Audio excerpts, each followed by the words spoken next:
What up? What up? What up? Welcome back to the greatest podcast, the greatest inconsistent podcast, the greatest podcast when I feel like doing this shit.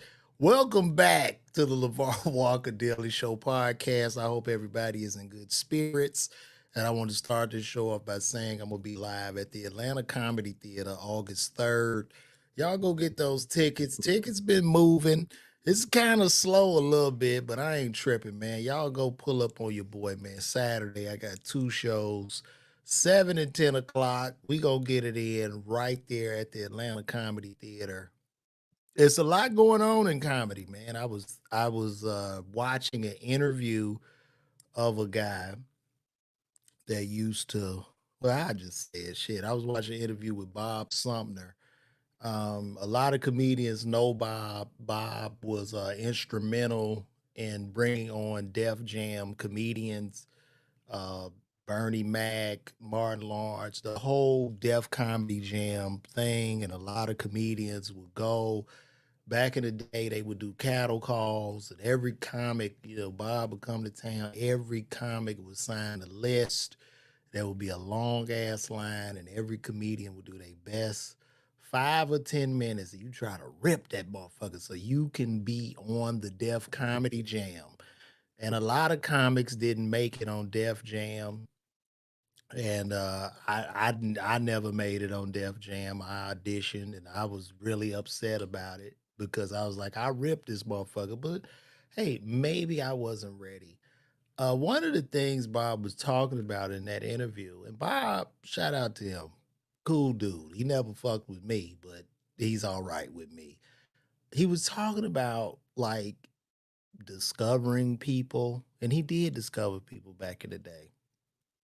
And he was talking about new guys he's discovered, and I know some of those guys. Shout out to my brother Rashawn Reese, very funny brother. But I want to say that times have changed, right? Times have changed in comedy. Where I'm gonna be honest with you, it's not necessarily about being funny, right? It's about growing a fan base, it's about relying on social media, leveraging these platforms, and getting people to know you. We are past the days where people would just show up to see who the funny guy is. If they don't know who you are, they are not coming. They are not buying a ticket. No Def Jam, no Comic View, no late night talk show is going to save comedians from now until infinity. Those days are long gone. Those days are gone. And I would tell every comedian it's really up to you and your business plan and your goals of how far you gonna go in this shit. I don't really think it's about being funny. I mean, funny is the smallest piece of the puzzle when it comes to this shit. I'll just be honest with you. It's funny is cool. I think being funny, it'll probably keep you there, but like there are so many other things that you have to do on the back end just to get people to come out to see you. You know what I mean? Like a high amount of social media content, contacting people, putting up clips. A matter of fact, I have a young lady that had DM me and she wanted to do some time on my show. And in that DM, she said, I want the exposure. Don't fall for that shit, comics, in 2024. You getting all the exposure you need right on your cell phone. And there's nothing that, I mean, you could go open for a person. I'm not knocking that, but I don't know what your expectations are. It's this shit is not gonna be life changing. You just have to like literally know that this game is a marathon and it's a business. This shit is business, man. It's all business. Yeah, and then social media is so heavy right now. If you watch, Kevin Hart spent the night over Castanet house. You think he did that shit just because? No, that's a smart strategic business move. And that's what it is. This is where we're at right now. We're in the future. The 90s ain't coming back. They're not.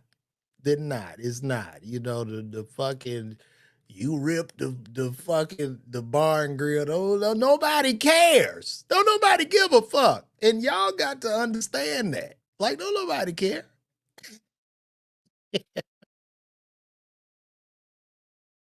Use this shit. Utilize this social media. And shout out to that interview. Y'all go check that interview out with Bob Sumner. Very, very interesting interview. But them days are long gone. And I don't know, now, I mean, I don't know. Will like being a true talented comedian coming? I don't know. I think it could be here and maybe sometime not doing necessarily right steps, but I'm gonna keep walking. But anyway, y'all check me out. I'm gonna be live at the Atlanta Comedy Theater August 3rd. Get those tickets. We gonna turn up. Shout out to everybody on Twitter, Facebook, YouTube. I see y'all, and we are here. Went to see Deadpool and Wolverine. Let me tell y'all something. That shit is cold. Deadpool and Wolverine. Listen, man, I haven't seen a movie like that. That was a good movie. Bad Boys 4 was good. Deadpool and Wolverine was, I mean, that shit was amazing. I'm a big X-Men fan. I took my son. We sat up there in 3D and watched that joint. I mean, crazy, man. Just everything Deadpool was saying. And my son is 9, and I took him to see it. I don't care. I know people's getting on Kanye West for taking North to see the shit, but who cares, right? I took him, man. We just had a good time. It was a great superhero movie. And you know how I know it was a good superhero movie? Because as I was walking out, it was nostalgic because I was like doing some of the moves. Like I wanted to fight or do some shit. You know what I mean? Like I felt like I was the superhero as I was leaving. So it was great. Me and my son thoroughly enjoyed it. I'm gonna give it a 10 out of 10. Y'all go check that out. And another movie I'm giving a 10 out of 10 to is the Divorced in Black. Sight. Oh goddamn nah, I can't. And I love Tyler, but that shit wasn't it. That shit was not it. I know Tyler spoke on highbrow Negroes. I don't know. The Negroes he showed in Divorce in Black, I am from the soil. Okay. I am from the soil. And I have never met black redneck Negroes in my entire life. I don't even know where those people exist. And my wife is from the country. Matter of fact, my wife's neighborhood looks like where they was at in that trailer place. And listen, nobody acts like that. These people don't exist. That movie looked like a bad dream. But I'm very happy for the good brother Corey Hardrick as well as Megan Good, especially Corey because he's from Chicago and shit, and I've been seeing him doing his thing, and he getting it out the soil too. He don't really have no, he don't be in no crew with a bunch of he is just pulling everything out of the mud, and I really salute that, bro. I'm a big fan of his because I think like his acting career is somewhat parallel in a small way of his trajectory to how my comedy shit is going. Like, yeah, you funny, but it's that shit. I got an offer to go to London, a shitty offer to come to London. And to the people that sent me that offer to come to London, I just want to let you know I will accept that low ass offer when I'm on drugs, when I'm strung out and I'm looking like Amy Winehouse or some shit. Then send those offers, but not right now. I'm still healthy. I have family and a wife to take care of. Like I can't do that. Shout out to everybody pulling up: Travis Allen, Sean Henson, Frankie Mac Comedy. What up, everybody? Appreciate all the love y'all are pulling up in here and moving right along. I've been keeping up with this Julio Foolio thing, this brother out of Jacksonville, Florida. He's a rapper. I never heard of him until he died. And that is how I hear about new rappers, unfortunately, in death. It's almost like to be a rapper now, you need to die. Like your promotional package is death. That's the only way people are gonna know you have to sacrifice yourself or get shot up. But this brother he got deleted, and I saw him do some videos in front of some people's graves who were deleted. And all I could say is a lot of times the chickens come home to roost, and you got to look to your neighbor and say the chickens come home to roost. Okay, karma is something that's unavoidable.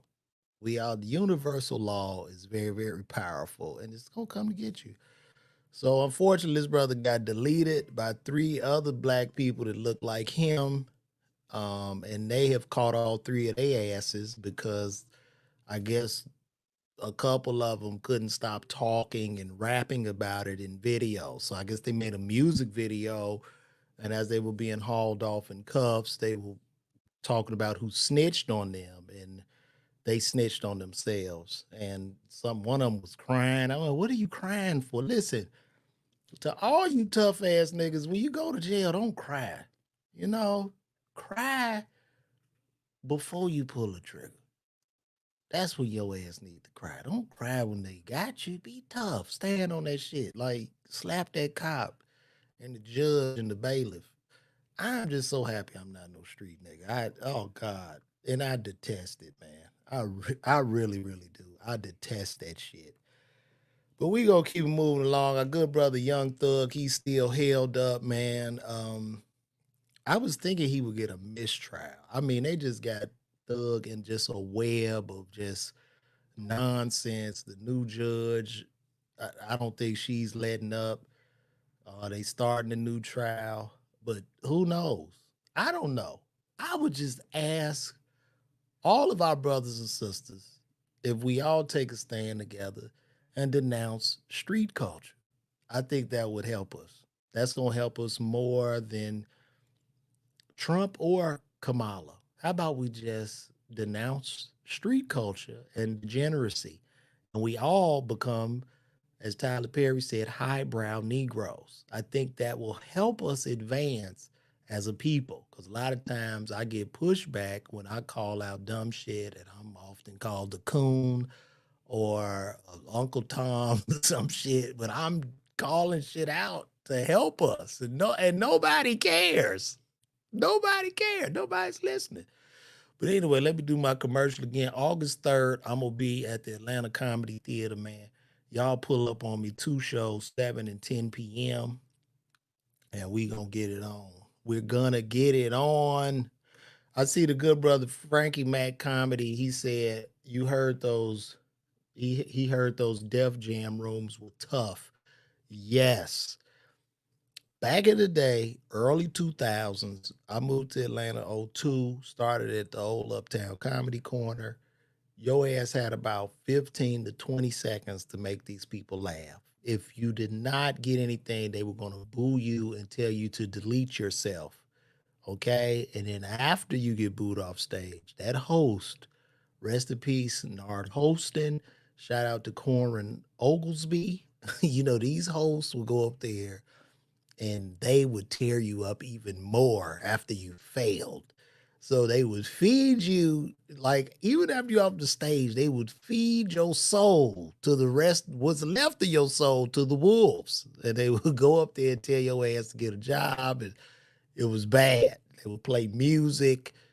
But if you really loved it and you stayed with it, you could become a strong comedian. And that's what we really missing in comedy now. Now it's just shit. You go viral a couple of times and you're on tour and you're bombing throughout the country. And that is what's happening to a lot of the comedy clubs. They're hurting right now because a lot of acts, and listen, I'm not saying all acts. Some of these guys, they put in the work in, they're funny. I don't want to be perceived as no hater or no shit like that.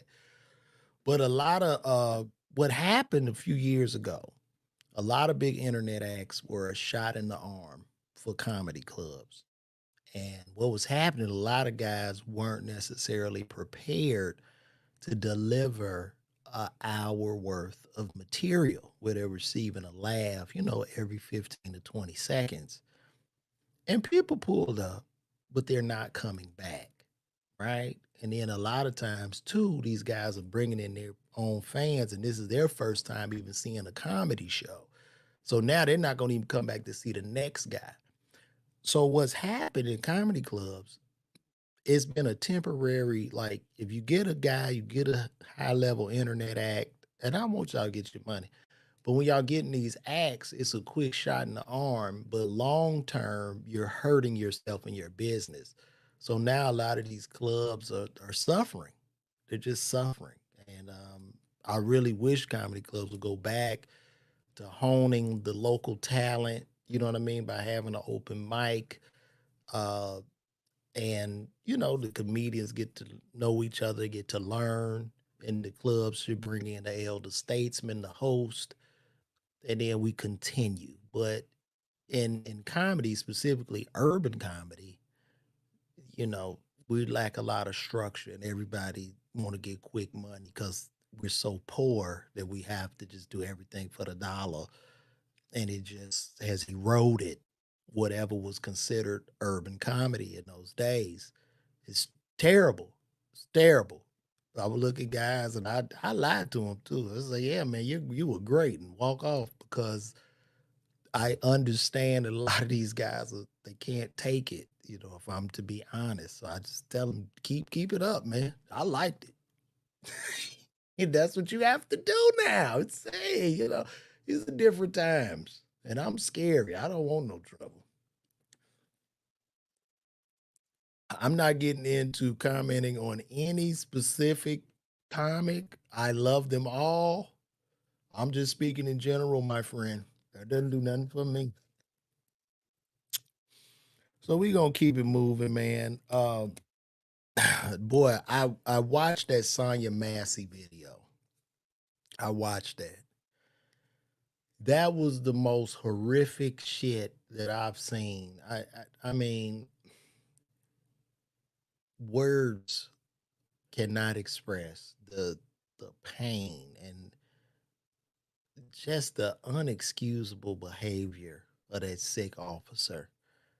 And he's gonna rot. He's gonna rot. Fortunately, he will rot the rest of his life in the penitentiary. And my only prayer is that the officer gets impregnated while he's in there. That was horrific. It was uncalled for. Um, this small, beautiful sister holding boiling hot water, and your big 6 foot four ass with a goddamn vest, gun, walkie talkie, bag, all that shit on you. Was scared. You was scared. Well, I know one thing. You probably in that jailhouse wishing she would have just doused you with that fucking water, you piece of shit. It was just disgusting, man. Just so disgusting. And my prayers go out to that sister, man, because it was just disgusting and uncalled for. Moving right along. Diddy, man, it just it can't stop, won't stop. It looked like Kim Porter Tell All has been released, or some manuscript that Kim Porter wrote, and Diddy hit this woman upside the head with a chair. Uh, and if I'm Diddy, he need to take whatever he got left. Brother, you need to go ahead and take your ass out to Indonesia with Russell. Just move into Russell's basement and live over there, man. This shit is bad. And the whole time, I think we all owe Suge Knight an apology. Because they said Diddy put the hit on Pac. We thought Suge was the bad guy. Diddy has made Suge look like a teddy bear, as far as I'm concerned. And they need to redo all them movies where they got Suge looking like a menace. Because it was Diddy the whole time.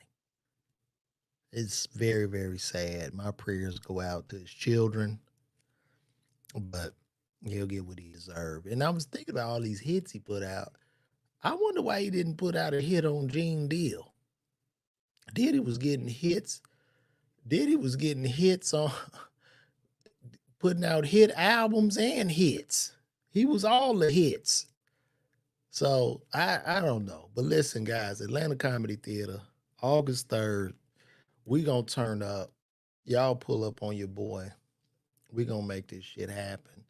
Shout out to Alfonso. Alfonso, pull up on me, man. August 3rd, Atlanta Comedy Theater. We're gonna keep this rocking. August 3rd, Atlanta. Shit, goddamn, y'all bring y'all goddamn man out there. You feel me? We gonna turn goddamn up, you know what I'm talking about? Real talk, twin. What up, twin? They don't say shouty no more. They say twin. I'm getting old. I be trying to keep up with the little terms and shit they be saying, but y'all pull up on your boy because we're gonna have a good time. But let me read this memoir. So Kim Porter's memoir had leaked, and this is a piece of this memoir. Sean yelled, "No! So who the blank are they from?" I was bewildered and told him honestly, I don't know. Probably just a fan. He threw the attached card at me. I picked it up. I guess he's talking about some flowers. I picked it up to read it.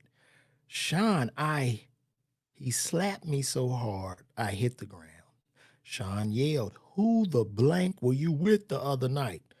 I looked down at the card that was lying on the ground next to me, and it read, "The other night was amazing. Let's do it again. Blank." I tried to explain. Sean, he threw the flowers at me. That's not how this works. You have my child. You don't touch anyone unless I allow it. Wow, this nigga's the Joker. I pleaded with him. Sean, please. He yelled at me. What? I tried my best to calm him down. He probably didn't know. It didn't come up. You're publicly dating someone else. So he screamed at me, and it somehow seemed even more intense. So you didn't tell him back off? Sean, I didn't. And then out of nowhere, he hit me with a chair. I don't remember anything after that until I woke up in a hospital room. My arm was in a cast hanging from a sling. My face hurt. My eyebrow was in immense pain as I came to, the first face I saw was the man that put me here. Wow. I understand you're angry. I glared at him as I cut him off. I'm serious, Sean. He spoke blandly with no energy. And tell them that you had a car accident. They'll pity you. That you hit your head. He was going to make me look crazy. They were going to believe him. He was a kingpin. You're a blank bastard. Sean spent the next 6 months helping me heal and working his way back into my life and into my bed. I was so damn stupid, and of course, I wasn't cast for either movie. Oh my God. From what I understand, the producer died of pneumonia. Wow. Wow. This man is the Joker. His ass is the Joker. So I'm at a loss. Woo. But listen, guys, I'm about to get out of here, man. Y'all check me out live. I'm going to be at the Atlanta Comedy Theater August 3rd. Pull up on your boy. Get those tickets. You can go to atlantacomedytheater.com, or you can go to LeVarWalker.me. Also, please, y'all, check this out. Go to LeVarWalker.me. Sign up for my email list so I can keep up with everybody. Everybody watching, LeVarWalker.me. Put your name and where you from in. So if I come to the city, I can get right to you, man. But I appreciate all this love. I love all you guys, man. Thank you for everything. Thank you for rocking with me. But Atlanta 3rd, Atlanta Comedy Theater, we gonna do it again. My name is LeVar Walker, and I am out. Y'all be good.